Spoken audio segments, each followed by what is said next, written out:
Hello குழந்தைகளா, welcome to தமிழறை.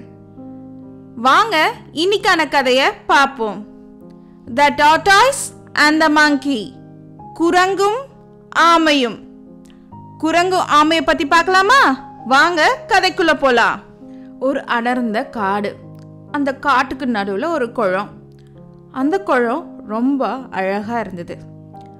அந்த குளத்துக்கு பக்கத்துல ரொம்ப நாளா ஆமையும் குரங்கும் ஃப்ரெண்ட்ஸா இருந்தாங்க. ஒரு நாள் அந்த குரங்குக்கு குளிக்கணும், தண்ணியில விளையாடணும் அப்படின்னு ஒரு ஆசை வந்து குளத்துல குதிச்சுது. ஆனா அந்த குரங்குக்கு நீச்சல் அடிக்க தெரியாது. நீச்சல் அடிக்கிறதுக்கு முயற்சி செஞ்சுட்டு இருந்தது. எப்படி முயற்சி செஞ்சாலும் அதுக்கு சரியா நீச்சல் அடிக்க வரல. அந்த நேரத்துல குளக்கரையில இருந்த ஆமை தண்ணியில குதிச்சுது. அந்த ஆமை ரொம்ப அழகா நீச்சல் அடிச்சுட்டு வந்துச்சு. அதை பார்த்த குரங்குக்கு ரொம்ப பொறாமையா இருந்தது. அடடா, இந்த ஆமை ரொம்ப அழகா நீச்சல் அடிக்குதே அப்படின்னு. அப்போ அந்த குரங்கு கேட்டுச்சு, நீங்க மட்டும் எப்படி சுலபமா நீச்சல் அடிக்கிறீங்க ஆமையாரேன்னு கேட்டுச்சு.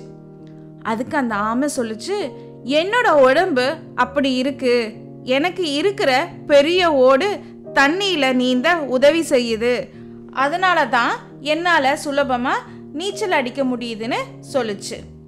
இதை கேட்ட முட்டாள் குரங்கு, அடடா, சுலபமா நீச்சல் அடிக்க பெரிய ஓடு இருந்தா போதுன்னு நம்பிடுச்சு. உடனே அந்த குரங்கு பக்கத்துல இருந்த இலவம் பஞ்சு மரத்துல போய் இலவம் பஞ்ச சேகரிக்க ஆரம்பிச்சுது.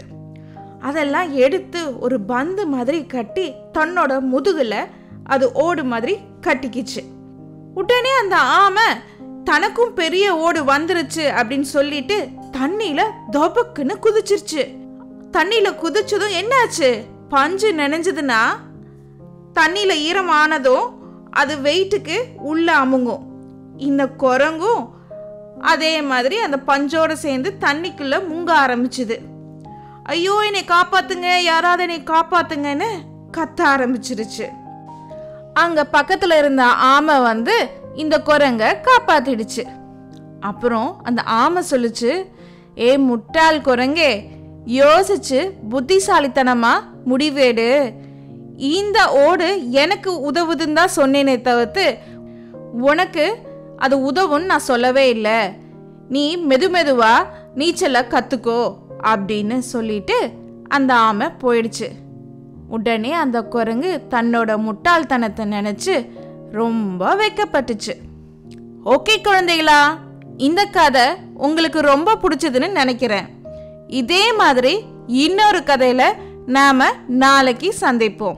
அது வரைக்கும் see you, bye.